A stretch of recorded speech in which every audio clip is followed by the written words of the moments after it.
Ketika pada suatu pagi terbangun dari mimpi buruk, Gregor Samsa mendapati dirinya telah berubah menjadi seekor serangga raksasa yang menjijikan di ranjangnya. Saya terus terang kalau baca kayak karya sastra, terutama yang Kafka ini, masih zero lah, masih minus malah, jujur aja. Nggak apa-apa. Kafka pernah bilang kerja yang ideal itu sampai jam 2 sore. Sehingga selisihnya setelah itu bisa untuk membaca karya sastra gitu. Aku tanya si gurunya itu, Fritzen namanya, orang Swiss, dia bilang, Sigit, translator is the best reader. Waduh, kaget aku. Jawabnya istri saya mesti gini, udah tahu sulit kamu terjemahkan gitu.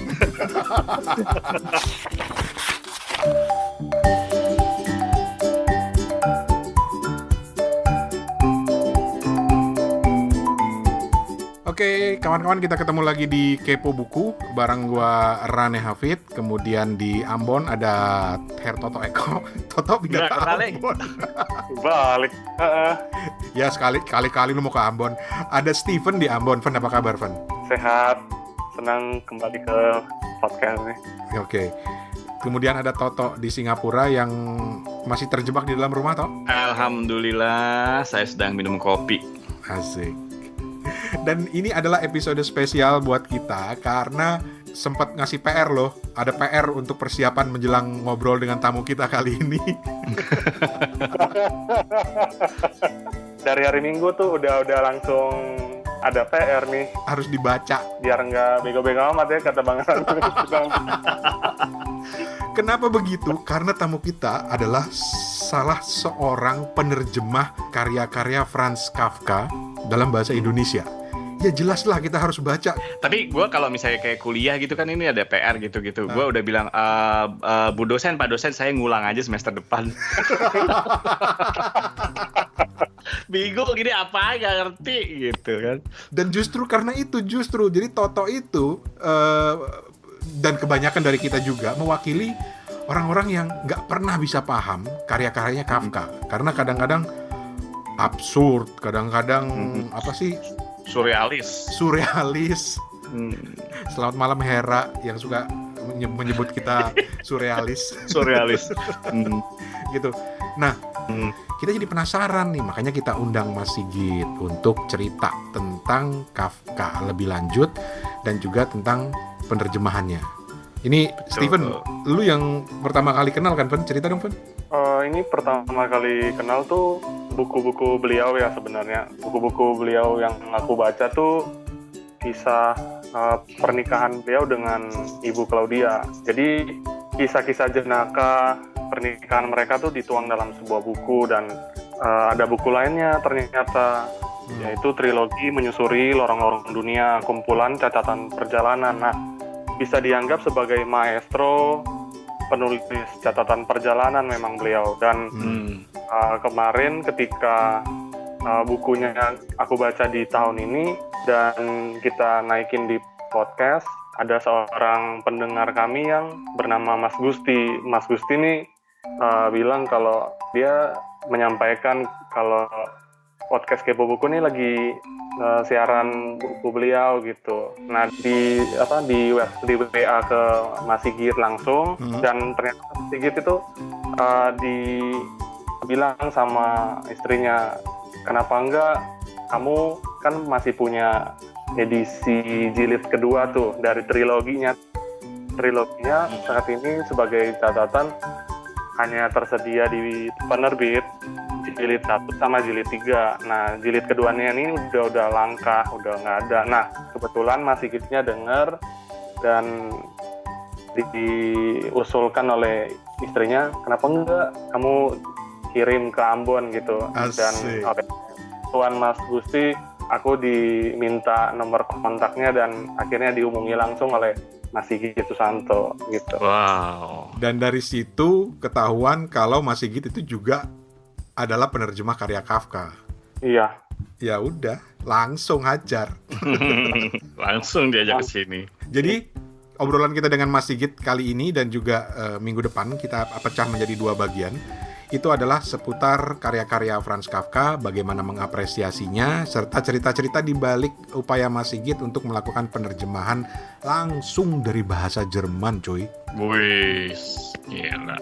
Bang Rani, Mas Toto, satu hal yang mungkin aku garis bawahi di pembukaan kita di kali ini ya, karena ketika pada di rumah aja, pada mungkin lebih banyak waktu luang atau mungkin bagi sebagian orang lebih banyak bekerja saat ini, kita kan butuh yang namanya sebuah pelarian ya, Bang Rani ya. Toto ya. Nah, pelarian yang paling mudah aku rasa saat ini kan eskapisme membaca ya, dan yang seperti nanti kita akan dengerin tuh ada yang istilahnya tadi apa ya Bang Rani, Kafkaes. Ya. Nah itu nanti akan dijelaskan kenapa Kafkaes ini bersinonim dengan sebuah suasana yang mencekam, suasana yang menakutkan, dan aku rasa bisa menjadi sebuah alternatif bacaan yang nggak ada salahnya untuk dicoba gitu. Betul. Untuk masuk di dalamnya gitu. Betul. Oke. Sebelum kita bertemu dengan Mas Sigit, perlu kita sampaikan juga bahwa episode kali ini juga didukung oleh Rasasin, toko online berbagai macam jenis ikan asin. terus ada Notix Apparel, sedia kaos polos dan printing. Craving for, sedia beragam dessert box. Jasa fotografi olahraga 50 Go 8. Dan ada satu orang teman juga yang mau menawarkan jasa voice over-nya. Dan sekarang kita langsung ketemu dengan Mas Sigit Susanto yang sudah berapa tadi? 25 tahun tinggal di Swiss ya? 25-26 tahun gitu. 24-25 tahun ya. Lama bener ya.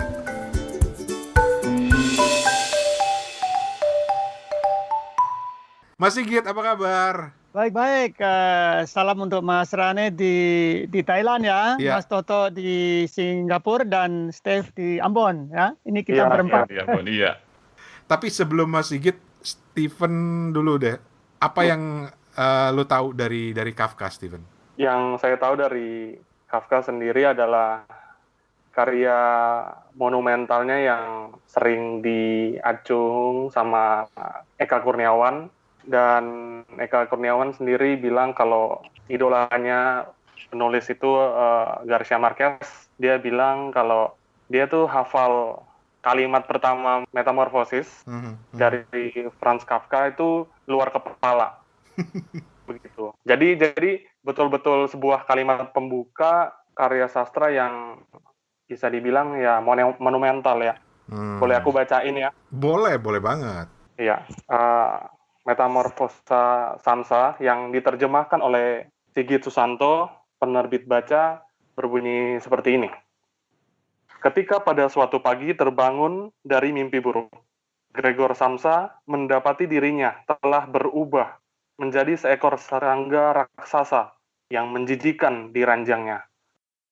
Nah, ini satu alinea pembuka sebuah karya yang mendunia ya, Bang Rane, Mas Toto, dan benar-benar diakui sebagai satu opening line yang sedemikian masyurnya karya ini jadi sebuah line yang selalu menjadi top of mind ketika ditanya opening line karya sastra yang memukau tuh yang seperti apa begitu. Mungkin Betul. nanti bisa Mas Sigit menerangkannya kepada kita lebih lanjut. Nah, yang saya ketahui juga dari Franz Kafka adalah karyanya itu yang cukup populer tuh selain The Metamorphosis ini adalah novel yang berjudul Proses.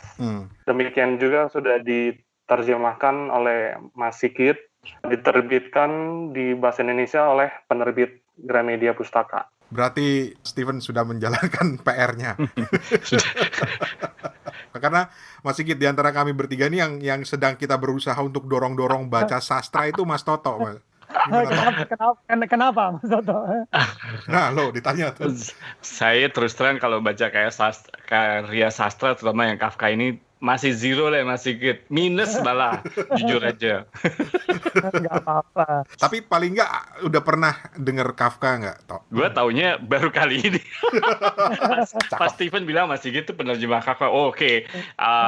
sesuatu yang terbersit di gua yang mau gua tanyain nanti adalah ini menerjemahkan dalam bahasa Jerman dan bahasa Jerman itu terkenal beda banget gitu. Kita biasanya mungkin mengenal dengan bahasa Inggris gitu ya. Terus bahasa Jerman itu ada gender gitu kan.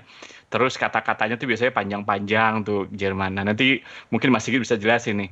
Iya. Ada sesuatu yang unik nggak ketika menerjemahkan langsung dari bahasa Jermannya gitu, kesulitannya apa gitu. Tapi mungkin nanti mungkin kita ini. Tapi yang terbersit terus terang pertama kali itu gitu, bukan Kafkanya gitu. Tapi gila ya nerjemahin dalam bahasa Jerman gimana caranya gitu. Gitu sih. Oke.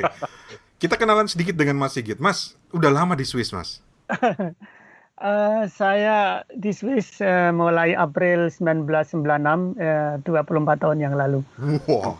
Ya.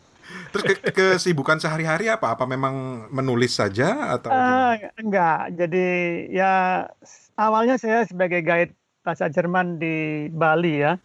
Jadi saya di sana sudah ngomong bahasa Jerman dengan turis-turis Jerman, turis-turis Swiss, kemudian kecantol orang Swiss dan saya tinggal di sini.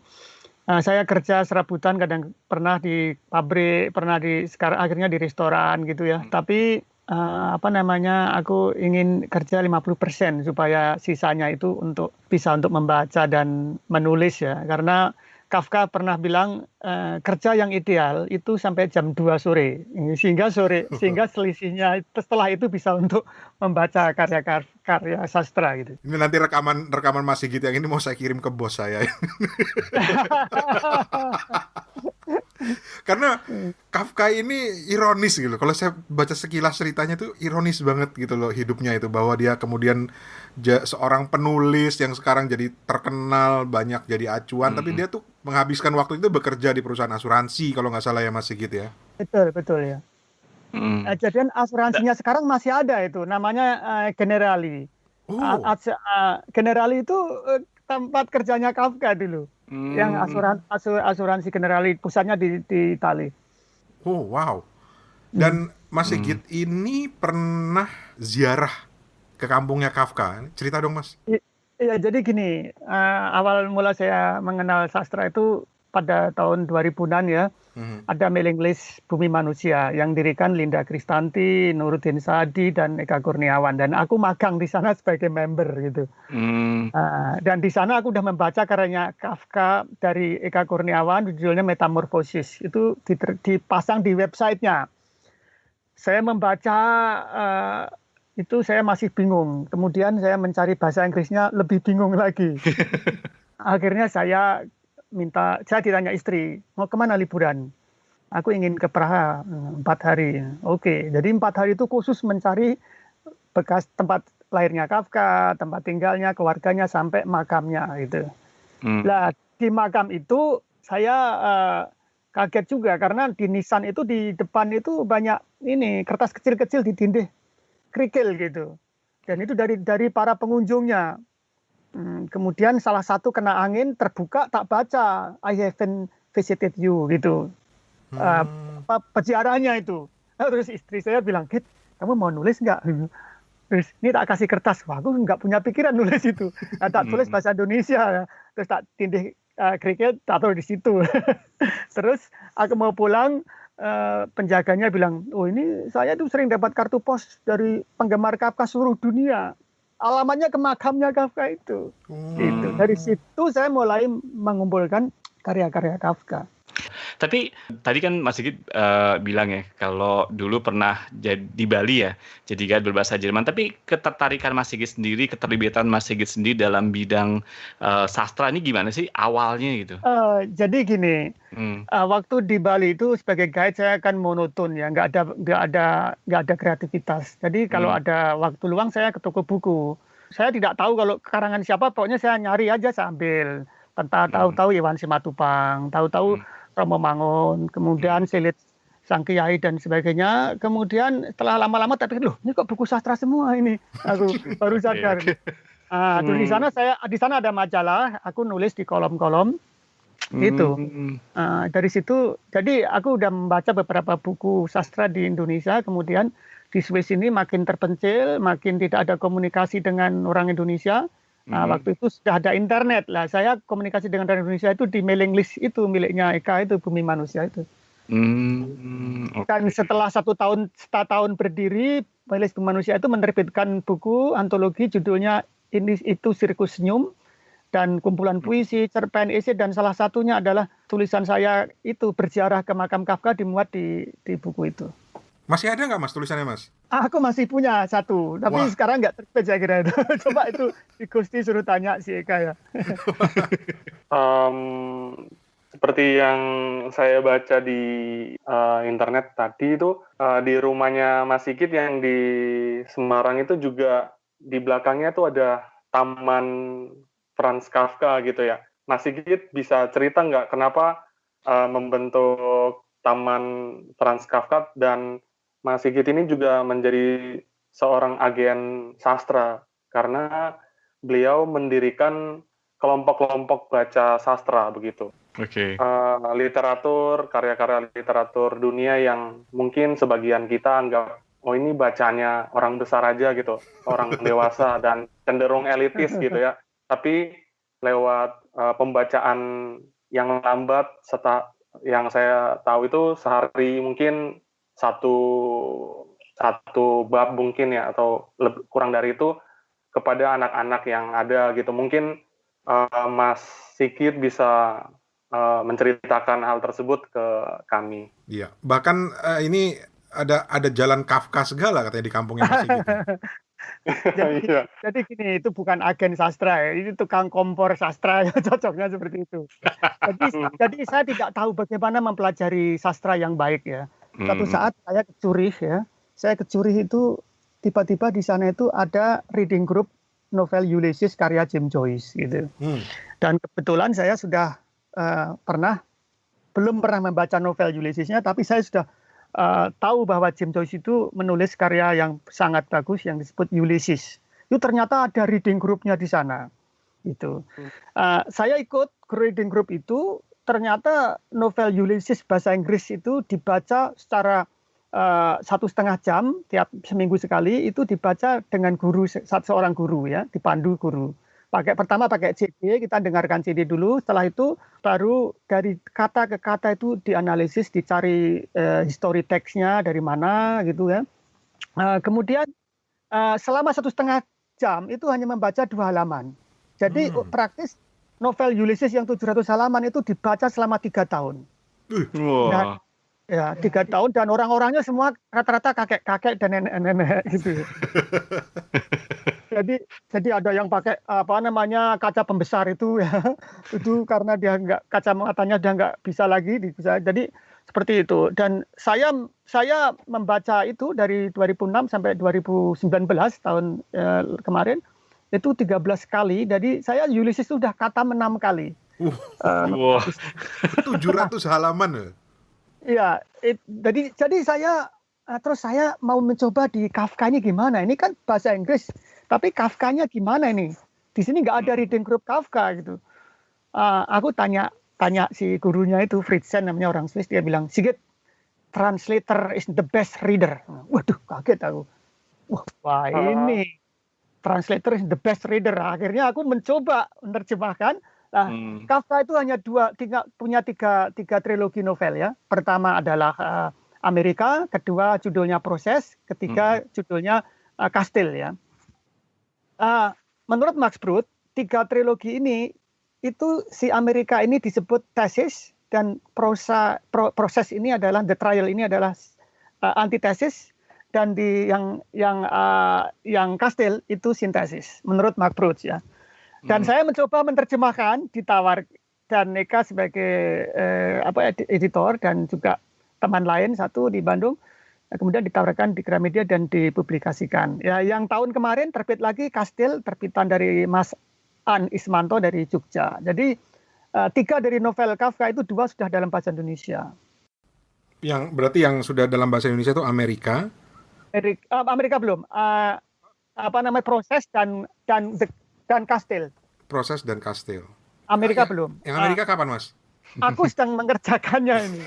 Tapi sangat lelet sekali. Aku tuh nggak bisa cepat-cepat kalau menerjemahkan sampai 1 tahun, 2 tahun baru selesai.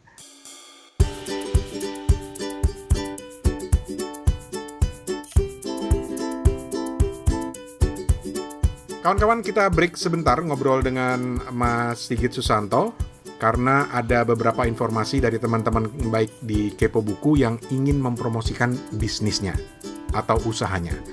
Yang pertama ini favorit gue nih. Enak aja, favorit gue juga dong. Kirain lu udah kelamaan di Singapura kagak demen. Gue kan orang Indonesia masih.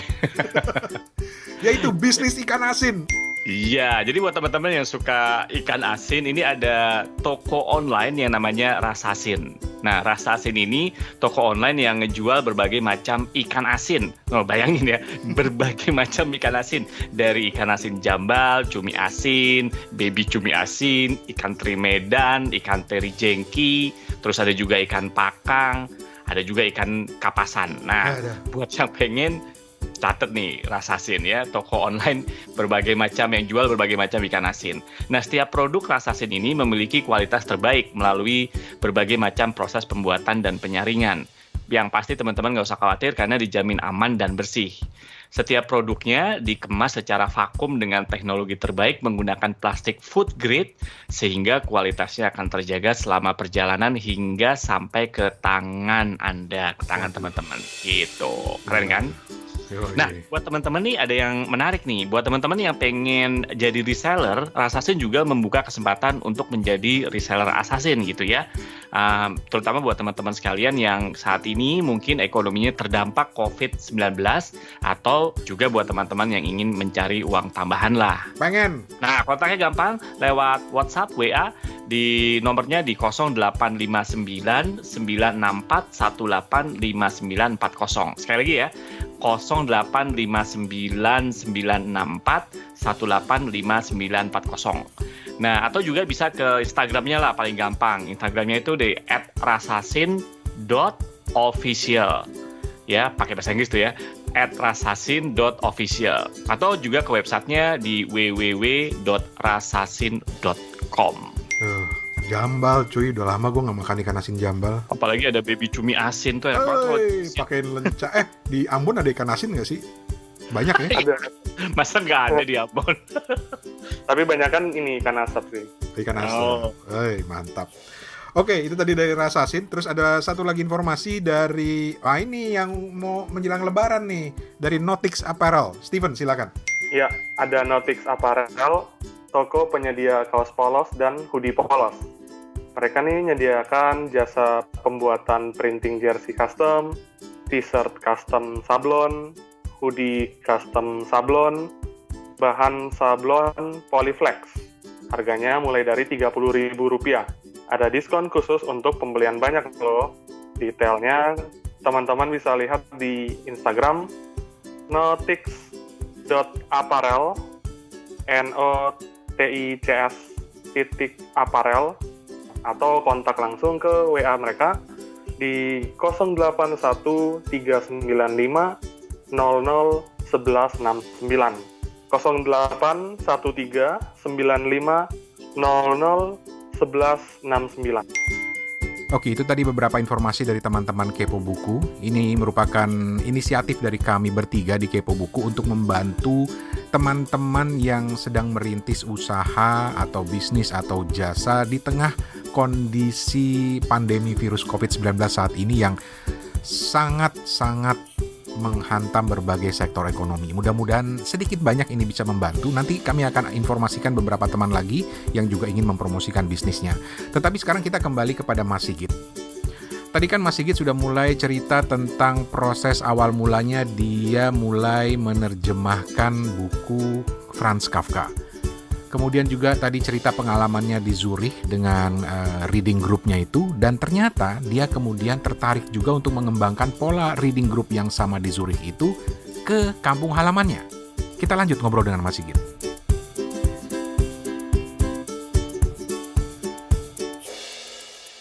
Kemudian saya pulang ke Indonesia, saya punya rumah orang tua saya sudah meninggal, saya buat perpustakaan di sana, dan saya mendorong supaya reading group di Zurich ini ditransfer ke Indonesia.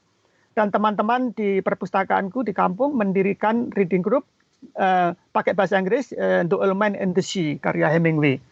Dan Hmm. The Old Man and the Sea ini hanya 120 halaman, tapi dibaca sampai 3 tahun. Karena memang bahasa Inggris untuk orang-orang SMA di kampungku kan sulit ya.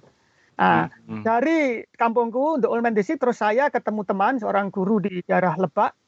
Saya dorong-dorong untuk membuat reading group. Nah, dari Lebak itu apa yang paling bagus? Kita cari secara historis adalah novel Makassar karangan Multatuli. Nah, akhirnya di sana ada reading group Multatuli ya, Makassar itu 300 halaman sampai kira-kira 10 bulan selesai. Dan betul-betul di tempat desa sekali, pelosok, jadi tidak ada listrik, tidak ada jalan. Jadi menurut saya makin tidak ada listrik, makin di pedalaman itu resistensi membaca itu makin lemah gitu. Artinya tidak ada warnet, tidak ada TV kan, itu. Terus berkembang ke beberapa tempat gitu. Tapi yang paling sukses adalah satu di mana itu di Lebak dan satu di kampungku itu, The Old Man and the Sea. Oke. Dan kemudian apakah membentuk juga reading group Kafka? Ini saya belum membuat. Saya meskipun sudah mengompori ya, saya ini kan tukang kompor sebetulnya ya. Ya ngompori di mana-mana. Pernah ada reading group Jalan Raya Pos karya Pramudia Anantatur di Kediri, dan akhirnya Mbak ini putrinya Pak Pramudia kita undang ke sana, Mbak Astuti kita undang, dan dia datang dan dia melihat sendiri anak-anak kecil itu membaca Jalan Raya Pos karena dia terharu gitu. Ya, jadi terus di Hong Kong pernah saya memotivasi para TKW di sana membaca Animal Farm karena karya George Orwell. Itu. Tapi semua itu artinya gagal. Tapi yang berhasil hanya 2, di Lebak dan di Gagal itu maksudnya tidak berlanjut atau bagaimana, Mas? Tidak berlanjut karena memang semangat membaca sastra ini memang harus terus dipompa, dikomporin sana sini gitu ya. Itu. Jadi saya masuk ke reading group itu, masuk ke perpustakaan. Saya 3 kali ke Hong Kong memotivasi para PMI ya, buruh migran Indonesia di Hong Kong, ada 130 ribuan. Salah satu dari mereka itu mendirikan perpustakaan sendiri di rumahnya di Kediri sana, dan saya datangi itu. Jadi kecil-kecil di kampung-kampung yang nggak terlalu terkenal lah gitu kan. Sastra itu jalan sunyi yang tidak punya tahu.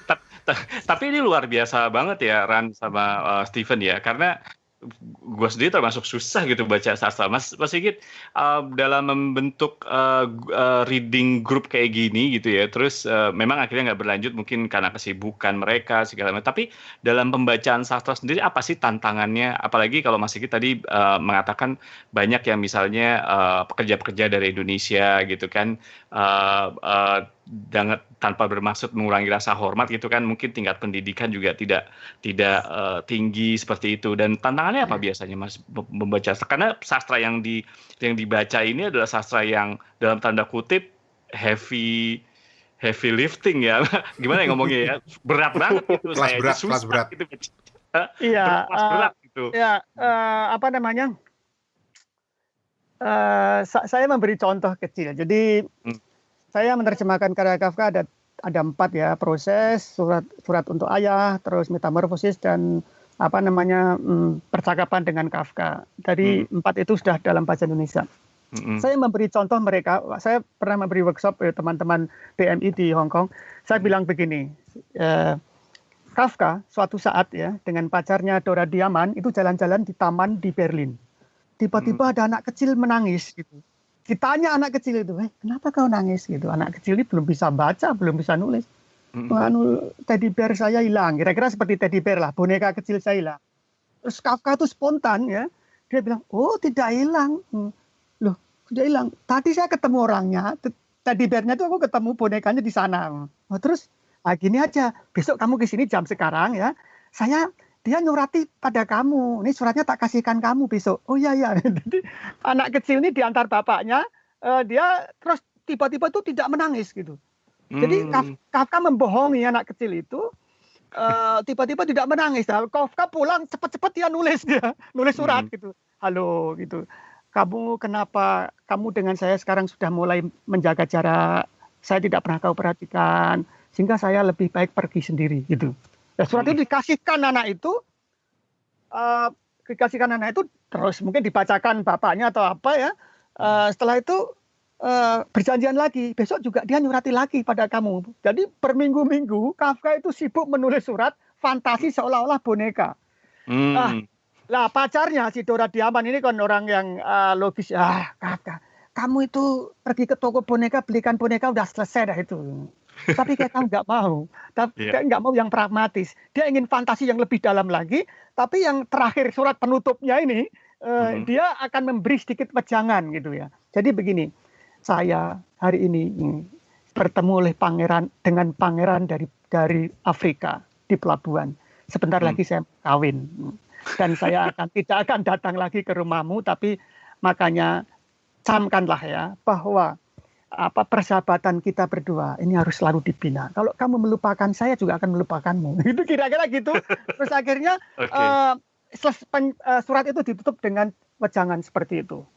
Ketika Kafka meninggal ya, ini geger kan, karena Kafka termasuk terkenal di Jerman, dicari ini anak kecil ini di koran di Berlin. Wahai siapa yang pernah ketemu Kafka di Paris, itu udah jadi nenek-nenek itu orang itu. Lah, jadi aku bercerita pada teman-teman di BMI di Hong Kong, tulislah yang sederhana, seolah-olah kamu ketemu, kalau ada anak kecil kamu datangi, kamu harus bujuk rayu, aku ketemu kok ini yang kamu cari gitu. Itulah yang sederhana cara belajar sastra. Asik. Catet Tok. Asik banget tuh. Jadi nanti tolong ditulis suratnya Tok. Oke, Mas Sigit, kita akan sentuh nanti bagian yang udah ditunggu-tunggu sama Toto, dan juga ada beberapa pertanyaan dari teman-teman pendengar Kepo Buku soal penerjemahan Kafka dari bahasa Jerman. Tetapi itu akan kita simpan di belakang, save the best for last gitu ya. Pertanyaan selanjutnya yang akan kami ajukan itu adalah misi yang sebetulnya kenapa kami menghubungi Mas Sigit, yaitu kami ingin dibantu untuk memahami Kafka, Mas. Jadi mungkin Mas Sigit bisa cerita sedikit sosok Kafka ini dan gimana sih caranya sebenarnya mengapresiasi karya-karya beliau. Jadi begini, setelah saya mempelajari Ulysses ya, saya merasa bahwa kalau orang diskusi tentang sastra Inggris itu James Joyce muncul. Bahkan beberapa orang yang saya temui di situ dia bilang bahwa Shakespeare pun interpretasinya masih kalah dengan James Joyce. Banyaknya itu loh, saking banyaknya itu loh. Dari Ulysses itu. Kemudian Kafka ini problemnya, kesulitannya memang berbeda dengan karya James Joyce. Kalau James Joyce itu akrobatik bahasanya ya, bermacam-macam bahasa dimasukkan. Tetapi kalau Kafka ini lebih ke kejiwaan ya, kejiwaan. Kesulitan saya kalau saat menerjemahkan Kafka, saya tanya istri saya yang bahasa mother tongue-nya bahasa Jerman.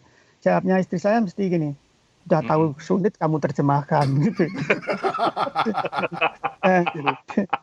Jadi saya mengikuti diskusi sastra di TV Jerman, namanya Literarische Quartet, itu tiap minggu ada diskusi sastra.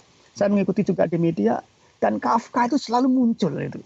Jadi kalau orang menyebut tema sastra, misalkan Murakami ya, itu langsung itu kan juga inspirasi dari Kafka. Kafka itu selalu gandul terus dalam diskusi sastra Jerman ya, dalam sastra Jerman. Jadi Kafka dianggap sebagai salah satu wakil dari prosa modern di dalam bahasa Jerman ya. Jadi makanya dari situ aku mulai menekuni teksnya itu memang luar biasa. Sulitnya bukan main itu. Tapi saya malah senang gitu kalau sulit itu.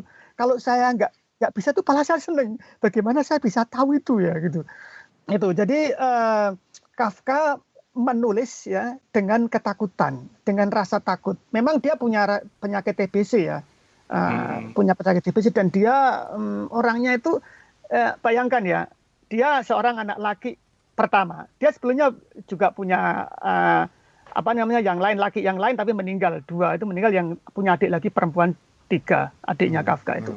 Jadi idealah yang digadang-gadang bapaknya untuk menggantikan sebagai bisnismen di perusahaannya, di tokonya. Tapi Kafka nggak mau. Jadi Kafka menekuni sastra itu. Bagi Kafka menulis itu adalah terapi dia. Jadi dia menulis itu tiap hari itu meringankan beban dia. Dan cara menulisnya dia menggunakan rasa ketakutan. Misalkan waktu dia kecil sama bapaknya itu dia bilang, dia lihat bapaknya besar, gagah, dia masih krempeng kecil gitu. Memang dia kurus orangnya ya. Jadi Kafka membuat tulisan itu tulis menjadi blur, menjadi abstrak, menjadi lebih surrealis lagi gitu. Kalau bahasanya Kafka menurutku itu realis ya. Tapi yang tidak realis itu isinya gitu loh. Isinya itu betul-betul mencekam gitu ya. Metamorfosis salah satu contoh yang paling terkenal itu ya. Itu Gregor Samsa pada satu pagi dari mimpi burungnya tiba-tiba berubah menjadi kecoa raksasa yang menjijikkan di ranjang. Jadi Kafka itu menulis tanpa ada intro gitu. Tidak ada terus pagi-pagi ayam berkokok gitu ya. Itu sudah nggak ada. Dia no intro, dia langsung gitu ya. Langsung to the point sehingga membuat pembaca itu penasaran gitu. Misalkan pembukanya dari novel Proses ya. Yosef K. suatu pagi bangun tiba-tiba ditangkap tanpa melakukan kesalahan gitu. Nah, ketika Mark Brod ditanya, itu sebetulnya esensi novel Proses ini apa? Mark Brod jawabnya, esensinya ya satu kalimat di depan itu aja. Mas, Itu. tak potong, Nyun Sewu. Iya. Tadi Anda beberapa kali menyebut nama Max Brod. Bisa diceritakan siapa dia ini? Ya, Max Brod ini alter egonya dia, jadi sahabat karib ya, dari sekolah, dari kuliah itu. Max Brod itu teman baik Kafka, dia 1 tahun lebih tua kayaknya dari Kafka. Jadi Max Brod inilah yang sebetulnya yang menyelamatkan karya Kafka, karena Kafka ini kan satu pemalu, kedua dia sedikit introvert. Ya, jadi karya-karya dia nggak mau dipublikasikan, bahkan dia menulis suatu testamen ya 2 kali ke Max Brod. Tolong kalau saya mati karya-karyaku dibakar, kecuali ya ada kecualinya, tidak semua itu yang sudah diterbitkan. Toh itu tidak boleh diterbitkan ulang gitu. Terus surat-suratku yang ada teman-teman mohon ditarik kembali. Kalau tidak ya pokoknya tidak boleh dibaca orang lain. Jadi tapi Max Brod itu mengingkari janjinya itu gitu. Testamen itu ditemukan di laci dan Max Brod tetap menerbitkan. Kenapa? Karena Kafka pernah ngomong itu secara lisan di sebuah kafe dan Max Brod bilang, kalau kamu menyuruh saya membakar karyamu, saya menolak saat ini. Dan Kafka diam saja gitu. Dan menurut Max Brod, kalau dia betul-betul serius, kenapa nggak nyari testamen pada orang lain gitu ya? Nah, terus itu juga sama di Borges ya, George Borges yang di Argentina itu penyairnya bilang Kafka itu gaya-gaya aja, suruh bakar, kenapa nggak bakar sendiri? Dia bilang gitu. Oke.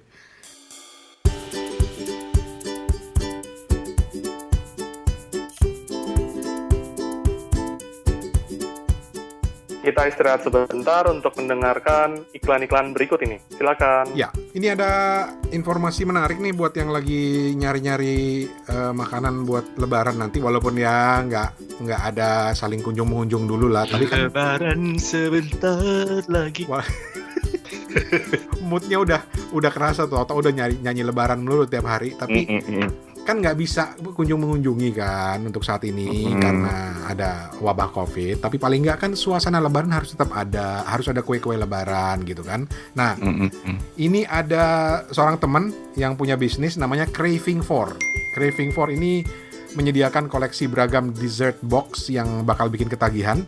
Ada cinnamon rolls khas US banget, ada chocolate mousse cake yang bakal meleleh di mulut. Ada tiramisu yang begitu perfecto ala Italia, dan masih banyak lagi. Nah, Craving For ini juga menyediakan hampers buat Ramadan dan Lebaran, buat Lebaran terutama ya. Mau ngirim ke Toto atau ke Steven juga boleh gitu ya. Ke kita boleh, ke kita. Boleh banget. Info lebih lanjut dan juga cara pemesanan langsung aja ke Instagramnya, yaitu cravingfor.id. Sekali lagi, CRAVINGFOR, cravingfor.id. Itu Instagramnya yang bisa langsung dikunjungi situ. Ada informasi lengkap di situ, termasuk bisa ngelihat jenis-jenis makanan atau cemilan-cemilan atau dessert apa aja yang dijual di situ. Craving For, the taste you'll never forget, the sin you'll never regret. Ya lo, gue kalau makan yang manis-manis tuh gue merasa berdosa banget. Kenapa emang? Gitu ya. Bukan apa-apa. Makan aja nggak apa-apa. Berat badan, berat. Nggak apa-apa. Nggak apa ya, Lebaran. Oke. Nah, selanjutnya nih ada teman kita juga. Nah, ini nggak ada hubungannya dengan makanan, tapi ada hubungannya dengan olahraga dan foto. Yaitu teman kita dari 50 Go 8 Photo. Nah, 50 Go 8 Photo ini adalah jasa fotografi untuk para pecinta olahraga binaraga. Itu mungkin awalnya ya, tapi mereka juga menyediakan jasa foto untuk para atlet dan pecinta olahraga lainnya. Keren nih, jadi khusus banget untuk fotografi olahraga gitu ya. Nah, buat teman-teman yang mau lihat lebih jelas bisa main ke Instagram mereka, yaitu ke 50 Go 8 Photo di Instagram. Gitu. Oke. Keren nih. Buat badan-badan kayak gue nih yang gini nih perlu difoto nih kayak gini. Iya. Badan ini ya, badan polisi tidur. Rata, tengah, nonjol. Ya rata tengah lonjol, gak jelas lonjolnya juga gitu kan. Oke, dan informasi terakhir ini dari seorang teman yang ingin menawarkan jasa voice over untuk kepentingan iklan, untuk audiobook dan lain sebagainya. Dan karena ini voice over, rasanya nggak adil kalau tidak kita pamerkan kemampuannya. Ini ada sebuah pesan dari teman kita, Iyo. Yuk, silakan Teo. Hai, namaku Iyo Baswara. Aku seorang voice over talent. Dari podcast ini, aku mau kasih tahu kalau aku tetap bisa terima order voice over walaupun lagi pandemi kayak sekarang ini. Gak usah ragu-ragu. Perlu suara buat video profile? Atau iklan layanan masyarakat? Himbauan-himbauan? Atau audiobook? Oke. Sini, kirim aja ordernya ke email ibaswara@gmail.com atau bisa juga via direct message Instagram @iyokbaswara. IYOKBASWARA. Tetap semangat dan berjuang ya di tengah pandemi ini. Keep spread positive vibes.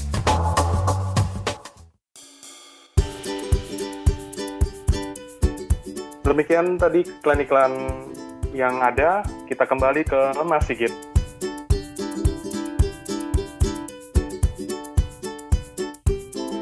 Banyak teman-teman anak-anak muda sekarang yang sudah mulai mencoba untuk mengapresiasi Kafka, bahkan banyak yang sudah sangat mengetahui luar dalam novel-novel atau cerita-ceritanya Kafka.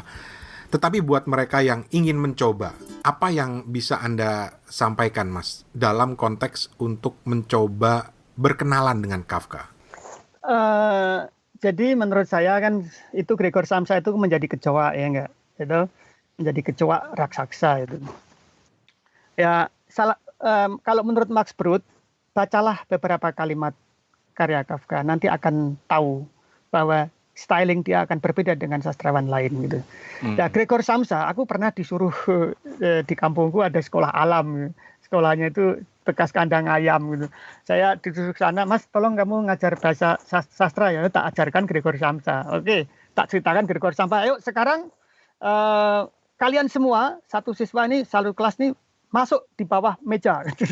Semua saya suruh di bawah meja semua. Karena apa? Di bawah sofa dalam Metamorfosis itu adalah tempat yang paling indah bagi Gregor Samsa. Yep. Karena dia bisa mengamati lingkungan, bisa mengikuti orang masuk, itu nggak tanpa orang tahu dia di situ. Maka mereka itu anak-anak itu saya suruh masuk ke bawah meja semua. Itu dengan cara praktek-praktek seperti itu. Setelah itu selesai, kamu tulis apa yang kau lihat di sana, dan kamu mimpikan kamu seolah-olah menjadi apa. Ada yang menjadi terwelu, ada yang menjadi rabbit, ada yang menjadi ular, ada yang menjadi elang. Tapi endingnya beberapa itu langsung ke dukun gitu loh. Ke dukun supaya dikembalikan ke jadi manusia lagi gitu loh. Jadi memang mitologi kita terlalu kuat gitu ya. Gitu terlalu ya. kuat tahayulnya itu ya. Realisme magicnya yang kekuatan magicnya lebih besar. Kafka kan dari Gregor Samsa sampai meninggal pun tidak pernah dia terus cari dukun gitu ya. Tapi versi anak-anak SMA di kampungku itu dukun. Jadi menurutku baca aja lah apapun. Menurut saya apapun prosa mini atau cerpen Kafka, rasakan getaran-getaran dari karya Kafka itu. Mulainya dari mana, Mas? Kalau buat akun yang benar-benar nol misalnya tentang Kafka, itu harus mulai membacanya dari mana? Lebih baik jangan ke Metamorfosis ya, karena Metamorfosis itu Metamorfosis itu kan hanya yang surrealis kan di situnya. Tapi meskipun ada yang lain, misalkan ada satu. Jadi kadang-kadang aku tertawa juga membaca karya Kafka itu judulnya Kreuzung. Kreuzung itu persilangan. Tiba-tiba bilang gini, saya mempunyai binatang warisan dari orang tua saya. Binatang itu separuh kambing dan separuh kucing. Itu Kafka itu menciptakan binatang sendiri itu, bayangkan tuh, menciptakan binatang sendiri dan apa namanya, dan itu hidup dan nanti kalau ada tamuku datang ya nanti bisa nonton ini gitu. Tapi pernah si Gustaviano tanya Kafka, kenapa sih kamu nulis tentang fabel insek? Memang Kafka menjawab bahwa manusia modern sekarang ini dipenjara satu sama lainnya. Ini belum zaman Facebook ya, belum zaman WhatsApp juga ya. Nah, di penjara tiap individu itu sehingga komunikasinya akan terbentur kesulitan. Tapi ada kerinduan dengan binatang. Maka kita ingin komunikasi dengan binatang, mengangkat tema-tema binatang. Itu alasan Kafka kenapa dia mengambil insect Gregor Samsa sebagai kecoa itu.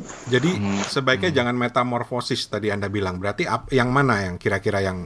Iya, yang ada story lainnya, ada apa namanya, ada cerpen-cerpen lain yang misalkan pemburu Gracchus gitu ya. Pemburu Gracchus itu seorang pemburu. Jadi ini ya apa namanya, absurd juga itu. Pemburu itu mencari kambing liar di hutan Schwarzwald itu setelah kambingnya mau ditembak dia tergelincir mati di bawah gitu. Setelah mati tiba-tiba suatu hari itu ada merpati besar datangi wali kota, Pak Wali, kamu ditunggu pemburu Gracchus. Loh, iya, walinya datang ke hutan Schwarzwald tadi itu. Loh, Gracchus kamu kan sudah mati tuh? Iya memang sudah mati. Kok di sini? Ya memang saya sudah mati tapi sekarang di sini lagi. Nah, yang saya perhatikan ya, kenapa Kafka bisa menghidupkan pemburu ini? Saya teliti ya, pelan-pelan ini. Ternyata itu ada adegan yang dramatis itu. Jadi ketika mayat si pemburu ini masuk di peti ya, mau dibawa oleh sebuah sampannya ini nabrak sesuatu, duk gitu. Lah, mayat itu kok bisa bangkit loh. Hidup akhirnya. Bangkit itu. Tapi tidak ada nuansa mencekam terus horor, tidak, tetapi maksudnya Kafka itu tidak terus bangun tiba-tiba bangun, tetapi memang ada adegan-adegan yang sangat indah yang masuk akal gitu. Oh, betul. Bisa jadi orang-orang yang misalkan yang kolab itu kan, yang koma itu kan kalau bentur bisa bangun sendiri juga itu. Mungkin dari situ juga ya, itu oh ternyata dari ini gitu. Jadi karya-karya Kafka itu menurutku itu kita nggak usah banyak bicara tentang historinya, apa isinya, ceritanya itu nggak penting menurutku. Yang penting adalah bagaimana dia mengemas kisah-kisah itu ya. Jadi itu yang menurutku yang penting itu. Wow. Coba guru bahasaku dulu kayak Mas Sigit ya. Iya. Nyuruh kita ke bawah kursi gitu. Di bawah meja. Di bawah meja. Karena kalau mendengar cerita Metamorfosa misalnya, aku kan ingetnya itu kan, aku tuh selalu terbayang kecoa loh Mas. Dan wah iya bener ya, masuk ke bawah meja jadi bener-bener menyelami gitu. Menarik. Oke. Jadi soal absurditas surrealisnya Kafka ini, bagaimana ya buat orang-orang yang pertama kali membaca aja udah bilang, wah aneh banget ini ceritanya itu.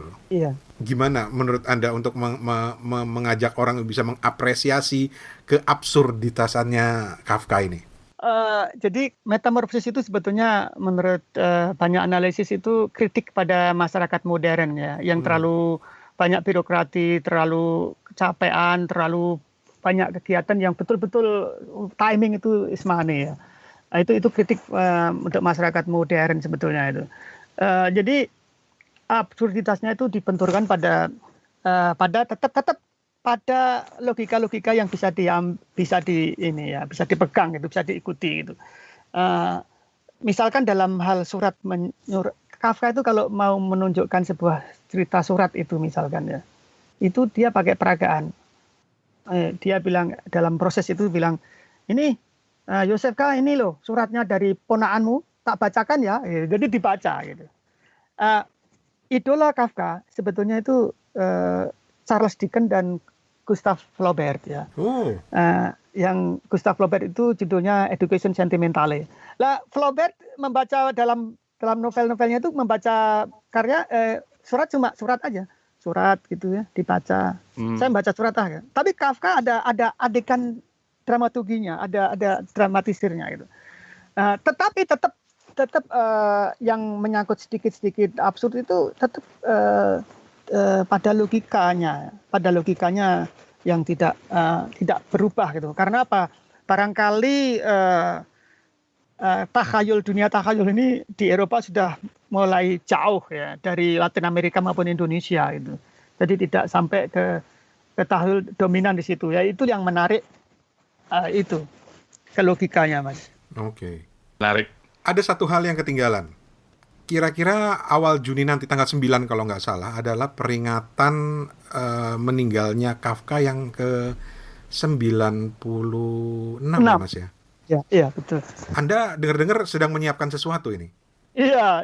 Jadi ya kecil-kecilan di grup saya dan teman-teman penyuka Kafka mendirikan grup WhatsApp ya. Awalnya dari Facebook ya, tapi Facebook mungkin sudah terlalu jenuh gitu ya. Sekarang zamannya WhatsApp, aku membuat grup WhatsApp judulnya Bincang Kafka dan saya tanya teman-teman, ini tanggal 3 Juni ya, itu meninggalnya Kafka karena Kafka 3 Juni 1924. Meninggalnya Kafka sama dengan meninggalnya Lenin itu.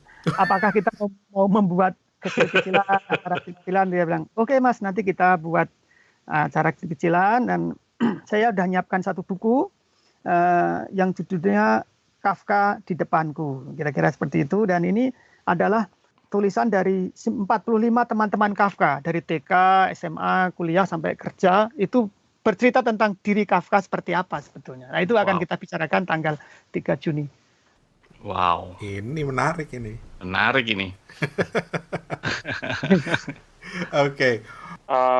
Mas Sigit ini sebenarnya sebagai penulis, sebagai penerjemah, sebagai pegiat sastra, sebenarnya Mas Sigit ini pengen dikenang nih sebagai apa gitu, Mas Sigit? Ini dalam ini pertanyaannya ini.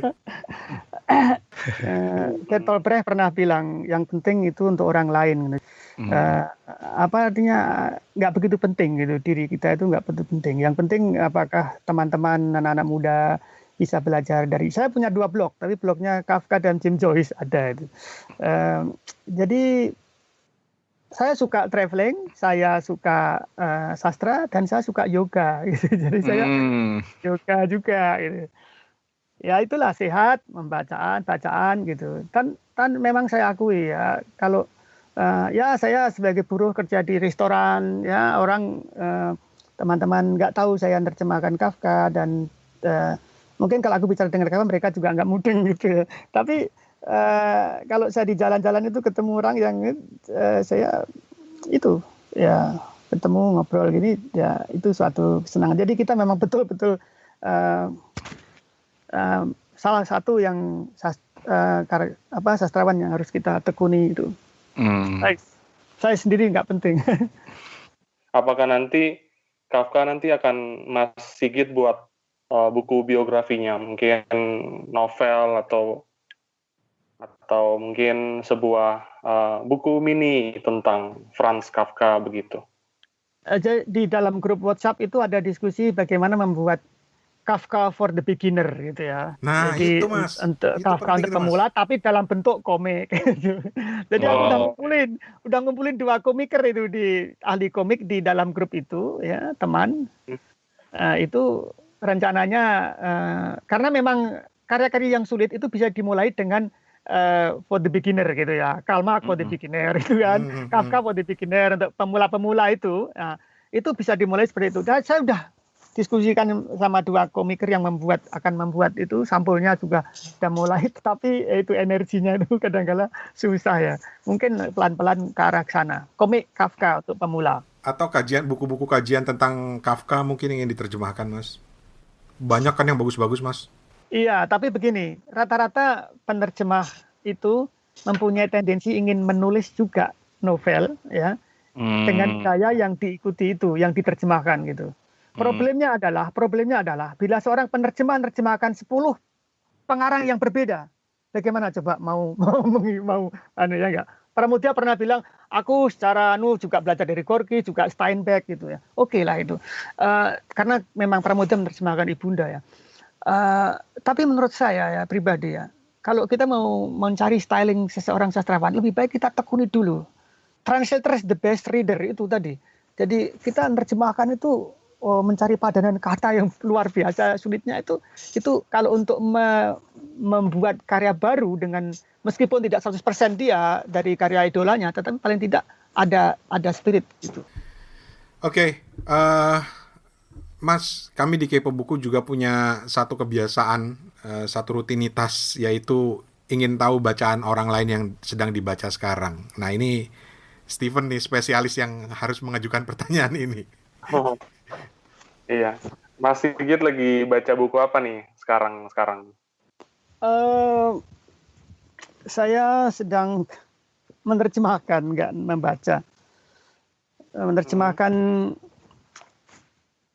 judulnya novel Catur, karangan Stefan Zweig. Ini juga Yahudi yang eksilnya ke Argentina, ke Brasilia dan bunuh diri di sana dengan istrinya bersama-sama.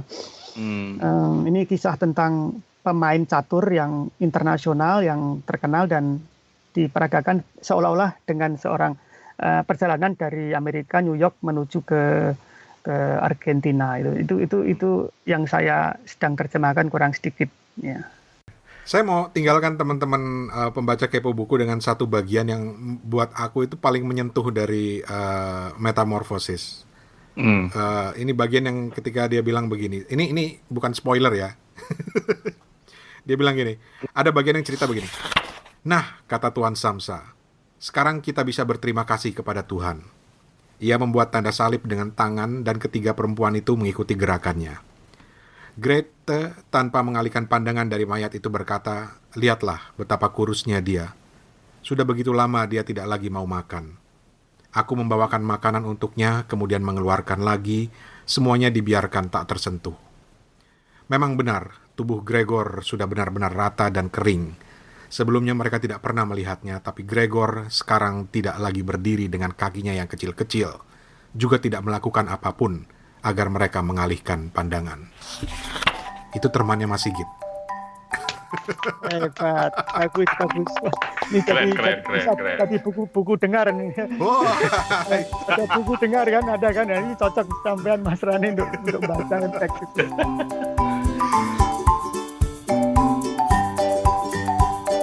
Dan teman-teman, ini baru bagian pertama dari obrolan kita dengan Mas Sigit. Di bagian berikutnya kita akan ngobrolin soal penerjemahan Kafka dari bahasa Jerman ke Indonesia seperti yang dilakukan oleh Mas Sigit, dan juga menyentuh beberapa hal terkait dunia sastra di Indonesia.